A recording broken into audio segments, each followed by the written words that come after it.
जिस तरीके से एक समिति गठित की गई और उसके बाद में क्या शेड्यूल 10 में होना चाहिए, कौन से बदल के लिए देखा जा रहा है खास करके? पूर्व में इसमें समिति बनी थी जिसने कुछ महत्वपूर्ण सुझाव दिए थे, कुछ उसमें अलग मत भी था। उन्हों को लेकर हम आगे बढ़ेंगे कि किस तरीके से 10 शेड्यूल के अंदर क्या क्या नियमों में आवश्यक परिवर्तन होने चाहिए, इस पर चर्चा करेंगे। चर्चा करने के बाद कमेटी रिपोर्ट देगी और रिपोर्ट देने के बाद सरकार आवश्यक होगी तो कानून में परिवर्तन करेगी। सभापती आणि सेक्रेटरीज सगळ्या विधिमंडळातले आणि त्याचबरोबर डेलिगेशन त्यांच्याबरोबरचं हे उपस्थित होतं। 84वा अखिल भारतीय पीठासीन अधिकारी संमेलन हे मुंबईत पार पडलं आहे आणि हे तिसऱ्यांदा अधिवेशन मुंबईत होत आहे। म्हणजे पहिल्यांदा 1984 साली झालं, त्यानंतर 2003 साली झालं आणि आता 21 वर्षानंतर आता मी आदरणीय लोकसभा अध्यक्ष श्री ओम बिर्ला साहेबांना आपल्या सर्वांना संबोधित करण्याची विनंती करतो आणि त्यांचं झाल्यानंतर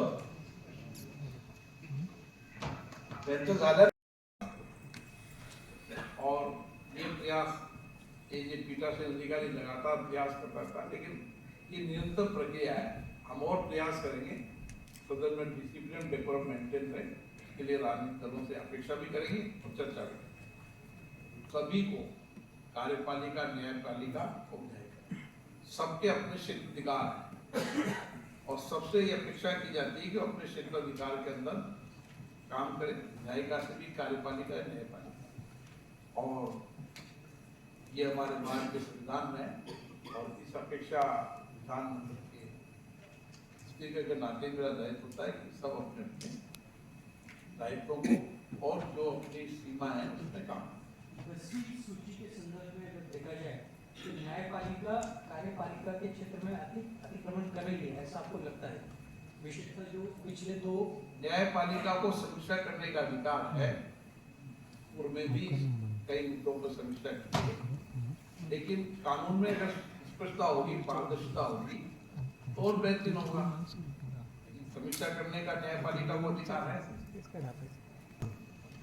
इससे हमारी ये अपेक्षा रहती है कि सभी राजनीतिक दल अपने सदस्यों में डिसिप्लिन डेकोरम को मेंटेन करें और इसके लिए समय समय पर जब विधानसभा का नया गठन होता है तो समय समय पर माननीय नए सदस्यों को नियम प्रक्रियाओं के साथ ये भी अपेक्षा की जाती है तो डिसिप्लिन डेकोरम बने। और मुझे आशा है कि सभी राजनीतिक दल इस पर प्रयास करने चाहिए, क्योंकि विधानमंडल के अंदर चर्चा, संवाद, सहमति असहमति से ही हम आर्थिक सामाजिक बदलाव ला सकते हैं और इसलिए गतिरोध होने से कोई अपेक्षित परिणाम नहीं आता। मदद करने की आवश्यकता होगी, हमने आग्रह किया है। आप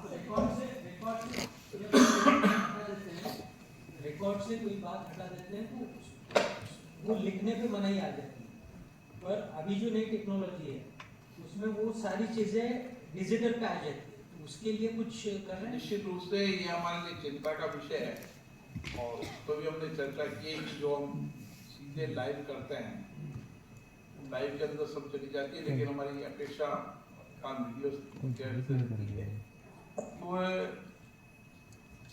सदन की कार्रवाई का जो ऑथेंटिक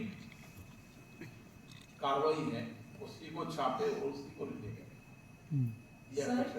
सर, संसद में जो प्रतिनिधि आते हैं वो लोगों की बात रखने के लिए आते हैं।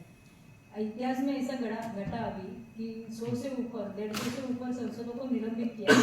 ये कौन सी डिसिप्लिन और संवाद सुसंवाद में आता है, जरा बताइए। जहां तक कोई भी स्पीकर नहीं चाहता कि कोई भी माननीय सदस्य को निलंबित करे, लेकिन एज ए स्पीकर की ये भी जिम्मेदारी रहती है कि सदन की मर्यादा और प्रतिष्ठा बनी रहे। इसीलिए सबसे अपेक्षा की जाती है विरोध हो, असहमति हो, लेकिन विरोध असहमति मर्यादित हो, संवैधानिक दायरों के अंदर हो। ताकि सदन ही चले और असहमति और विरोध और अपने पक्ष को भी रख सके। इसलिए प्रयास करते हैं, धीरे धीरे बेहतरीन परिणाम आएंगे। ये प्रयास निरंतर प्रक्रिया है। नमस्कार। और ये प्रयास ये जो पीठासीन अधिकारी लगातार प्रयास करता था, लेकिन ये निरंतर प्रक्रिया है। हम और प्रयास करेंगे, सदन में डिसिप्लिन डेकोरम मेंटेन रहे, इसके लिए राजनीतिक दलों से अपेक्षा भी करेंगे और चर्चा करेंगे। सभी को, कार्यपालिका, न्यायपालिका और न्यायिका, सबके अपने क्षेत्राधिकार है और सबसे ये अपेक्षा की जाती है कि अपने क्षेत्राधिकार के अंदर काम करें, न्यायिका से भी, कार्यपालिका या न्यायपालिका। और ये हमारे भारत के संविधान में है और इस अपेक्षा प्रधानमंत्री के स्पीकर के नाते मेरा दायित्व होता है कि सब अपने अपने दायित्वों को और जो अपनी सीमा है उसमें काम। सूची के संदर्भ में अगर देखा जाए तो न्यायपालिका कार्यपालिका के क्षेत्र में अतिक्रमण कर रही है, ऐसा आपको लगता है? विशेषतः जो पिछले 2 न्यायपालिका को समीक्षा करने का अधिकार है, पूर्व में भी कई मुद्दों पर समीक्षा की है, लेकिन कानून में अगर स्पष्टता होगी, पारदर्शिता होगी तो और बेहतरीन होगा। समीक्षा करने का न्यायपालिका को अधिकार है। इससे हमारी ये अपेक्षा रहती है कि सभी राजनीतिक दल अपने सदस्यों में डिसिप्लिन डेकोरम को मेंटेन करें और इसके लिए समय समय पर जब विधानसभा का नया गठन होता है तो समय समय पर माननीय नए सदस्यों को नियम प्रक्रियाओं के साथ ये भी अपेक्षा की जाती है तो डिसिप्लिन डेकोरम हो। और मुझे आशा है कि सभी राजनीतिक दल इस पर प्रयास करने चाहिए, क्योंकि विधानमंडल के अंदर चर्चा, संवाद, सहमति असहमति से ही हम आर्थिक सामाजिक बदलाव ला सकते हैं और इसलिए गतिरोध होने से कोई अपेक्षित परिणाम नहीं आता। बदल करने की आवश्यकता होगी, हमने आग्रह किया है। आप रिकॉर्ड से कोई बात हटा देते हैं तो वो लिखने पे मनाही आ जाती है, पर अभी जो नई टेक्नोलॉजी है उसमें वो सारी चीजें डिजिटल पे आ जाती है, तो उसके लिए कुछ कर रहे हैं? निश्चित रूप से ये हमारे लिए चिंता का विषय है और इस पर भी हमने चर्चा की है कि जो हम सीधे लाइव करते हैं लाइव के अंदर सब चली जाती है, लेकिन हमारी अपेक्षा का वीडियो वो सदन की कार्रवाई का जो ऑथेंटिक कार्रवाई है उसी को छापे और उसी को लिखेंगे। सर, संसद में जो प्रतिनिधि आते हैं वो लोगों की बात रखने के लिए आते हैं। इतिहास में ऐसा घटा अभी कि 100 से ऊपर 150 से ऊपर सांसदों को निलंबित किया। ये कौन सी डिसिप्लिन और संवाद सुसंवाद में आता है, जरा बताइए।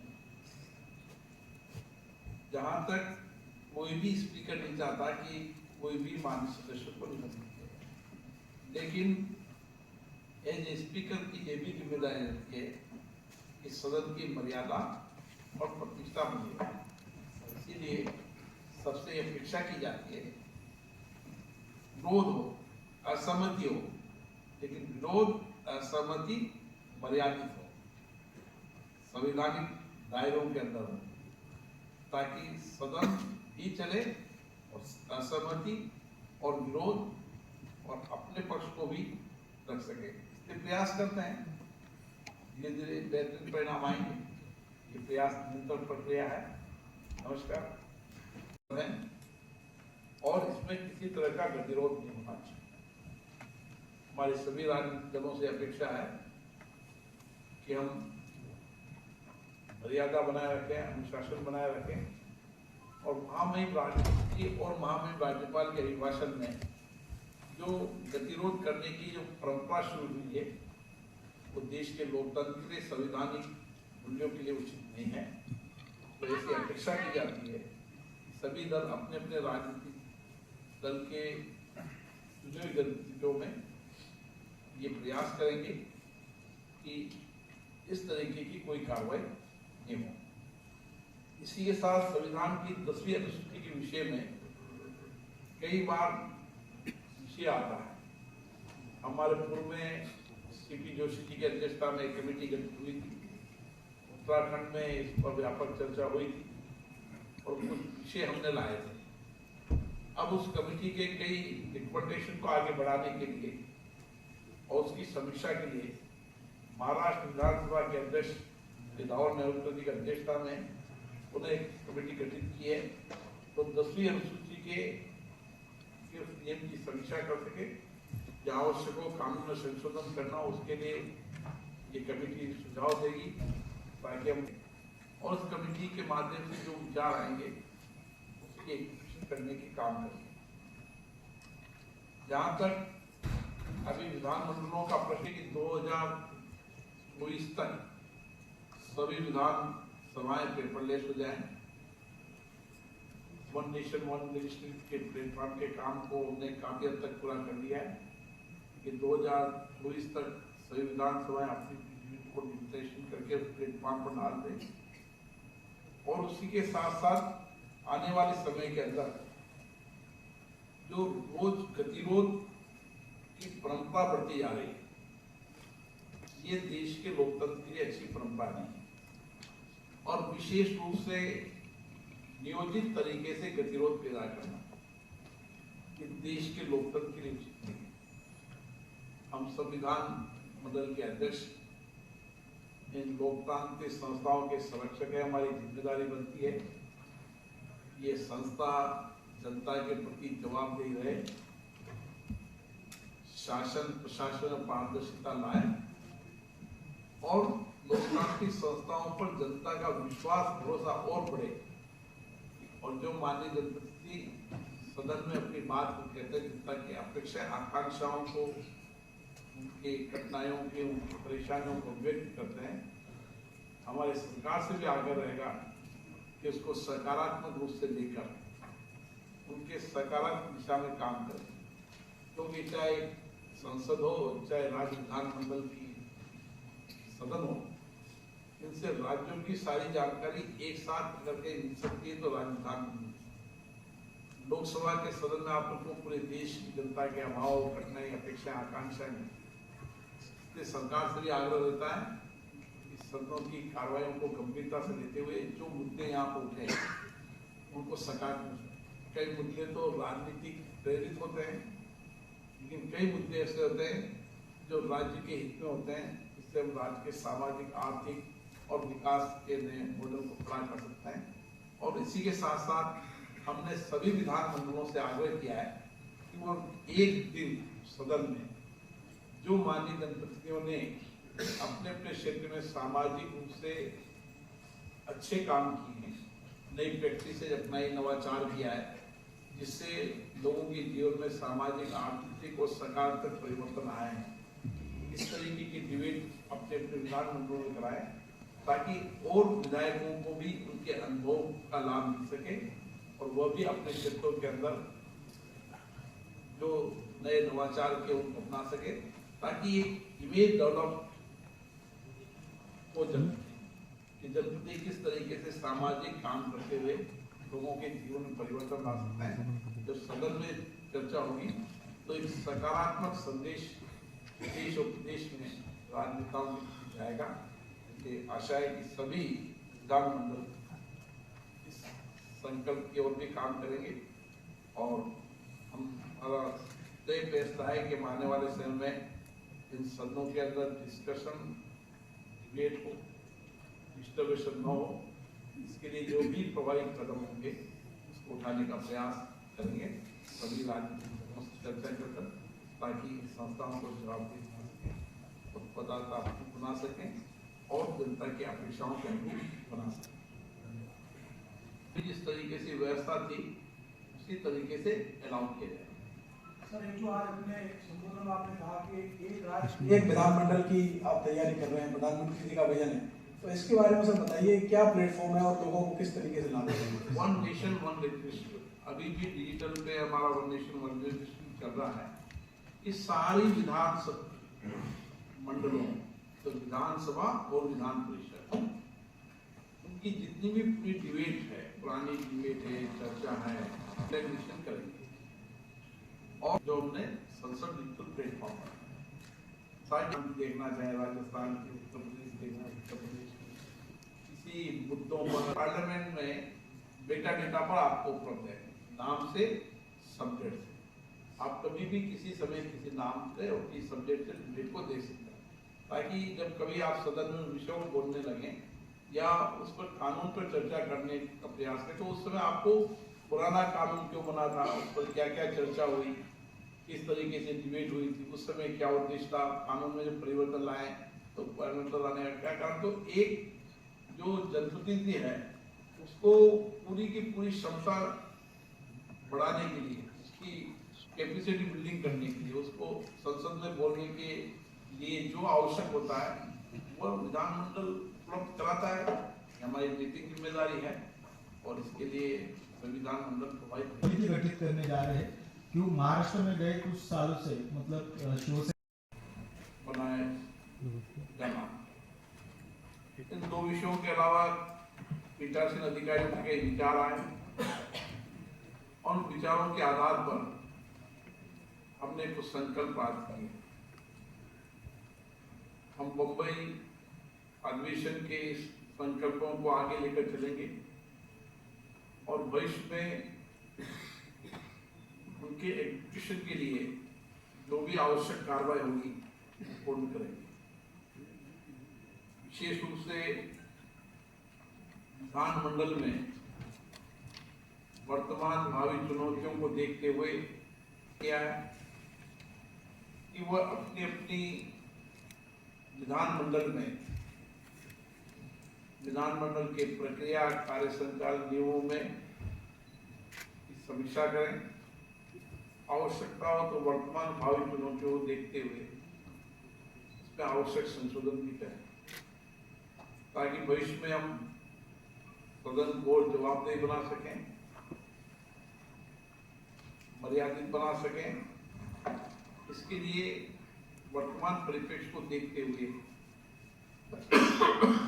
उसमें जो कुछ चुनौतियां उसके लिए, क्योंकि सभी विधानसभाओं को अपनी अपनी स्वायत्तता है, उनके नियम प्रक्रिया बनाने का अधिकार उनका है। हम एक मॉडल नियम प्रक्रियाओं के बाइलॉज हमने बना के भेजें, आवश्यकता हुई तो संसद और सहयोग करेगी। दूसरा विषय चर्चा में आया कि हमारे लोकतंत्र की सबसे सशक्त और मजबूत संस्था पंचायत, नगर पालिका, नगर निगम, इन संस्थाओं को भी हमें, उन संस्थाओं के सदस्यों का भी क्षमता निर्माण हो और संस्था जवाबदेही के साथ काम कर पाए, कार्यपालिका पर नियंत्रण का पा सके, कार्यपालिका में पारदर्शिता ला सके। और ये संस्थाएं जो हमारी लोकतंत्र की सबसे मजबूत संस्था है, जिससे जनता का सीधा जुड़ाव रहता है, वो ठीक से फंक्शनिंग करेगी तो हम बेहतर कार्यक्रम कर पाएंगे और नीचे तक हमारे विकास और आर्थिक और सामाजिक ढांचे में व्यापक परिवर्तन कर पाएंगे। तीसरा निर्देशन, भारत की विधायी निकायों में आर्टिफिशियल इंटेलिजेंस का प्रयोग करना, प्रौद्योगिकी का प्रयोग करना, ताकि विधानमंडलों में दक्षता, पारदर्शिता और उत्पादकता में वृद्धि आ सके और विधायी संस्थाओं के अंदर कार्य करने वाले जनप्रतिनिधियों की दक्षता भी बढ़ सके और विधानमंडलों के कार्यक्रम में जनता की ज्यादा भागीदारी होगी और ज्यादा भागीदारी होने से हमें जनता के इनपुट भी मिल पाएंगे।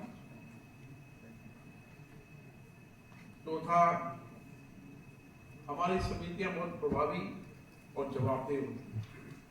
संसद की हो, विधानसभा की हो, उसमें जो चर्चा होती है वह दल से ऊपर उठकर चर्चा होती है। इसलिए संसदीय समितियों को और प्रभावी बनाया जाए, उनके कार्यक्रम को में और दक्षता लाई जाए और उसके लिए जो संसदीय समितियों के अंदर बदलाव लाना है, ताकि संसदीय समितियों जिन विषयों पर, मुद्दों पर, नीतियों पर, बजट पर, कई विषयों पर संसदीय समिति के सुझाव बहुत महत्वपूर्ण है। इसी के साथ संसदीय समितियों में जो विषय आते हैं, चर्चा आते हैं, उससे बेहतर कानून बनाने का रास्ता भी साफ होता है। ताकि भविष्य में जहाँ आवश्यकता है कानून बनाया जाए। उसमें जो संसदीय समिति की रिपोर्ट है वह बहुत प्रभावी तरीके से शासन में पारदर्शिता और जवाबदारी लाने में होगी। और कई बार हम देखते हैं कि संसदीय समितियों में जो ठीक से अगर एग्जामिनेशन होता है तो जिस बजट पर जिस मद पर पैसा दिया जाता है उस मद में पैसा ठीक खर्च हुआ नहीं हुआ, उसमें पारदर्शिता रही। और मौके पर संसदीय समितियां कई बार मौके पर जाकर भी मुआयना करती है ताकि शासन में और पारदर्शिता आ सके। इसी के साथ 5 वर्ष हमने संकल्प किया है कि हम एक बहुत दिनों से प्रयास कर रहे हैं one nation one legislative platform. एक प्लेटफॉर्म पर देश की सभी विधायी संस्थाओं की कार्रवाई को देखा जाता है। और मुझे खुशी है कई विधानसभाओं ने इसमें बहुत बेहतरीन काम किया है। अपनी पुरानी डिबेटों को, संसदीय समितियों की रिपोर्ट्स को और बजट को और वहाँ मुख्यमंत्रियों और प्रमुख नेताओं को भाषण को डिजिटलाइजेशन किया है। उससे एक प्लेटफॉर्म माननीय सदस्य कहीं बोलता है तो उसकी दक्षता, उसकी कार्यक्षमता में बढ़ोतरी होती है और अच्छी विधानसभाओं की कार्यवाहियों से अन्य विधानसभाओं और वहाँ के सदस्यों को प्रेरणा मिलती है।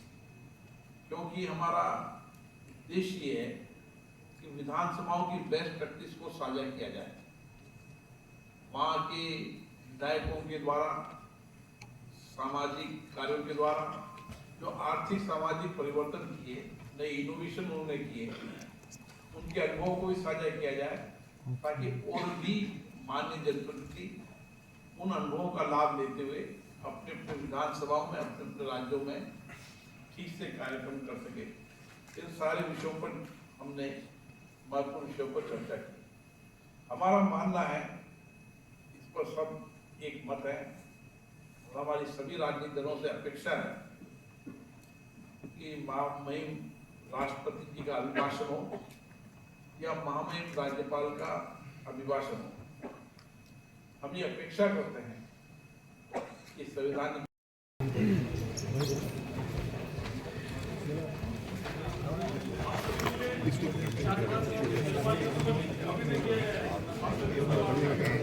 निकाल कर कोई बुक में दे देता ना।